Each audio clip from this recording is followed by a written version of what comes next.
Warga Kabupaten Oku digegerkan oleh sebuah video perundungan seorang anak perempuan oleh oknum teman-teman satu kelasnya. Kejadian tersebut direkam teman satu kelasnya. Alfarizi, Kepala Dinas Pendidikan Kabupaten Oku, mengakui kejadian tersebut. Dirinya mengatakan jika kejadian tersebut terjadi saat jam istirahat yang tidak diketahui guru dan pengawas. Alfarizi berjanji akan memberikan sanksi tegas kepada pihak sekolah yang lalai dalam mengawasi setiap pergerakan siswa di sekolah. Menurut informasi sementara yang kami dapatkan dari kepala sekolah dan wali kelas, saat kejadian itu adalah jam istirahat saat kejadian itu. Jadi memang anak-anak bermain di dalam kelas.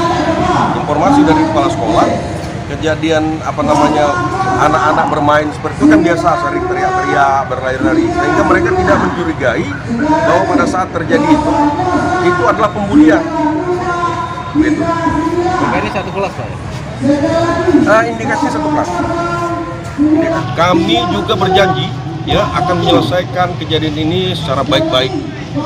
Pagi tadi saya sudah merintahkan satu orang kasubag GTK, satu orang kasubag kesiswaan SD untuk terus langsung ke peninjauan ke sekolah dan ke rumah yang bersangkutan. Ya.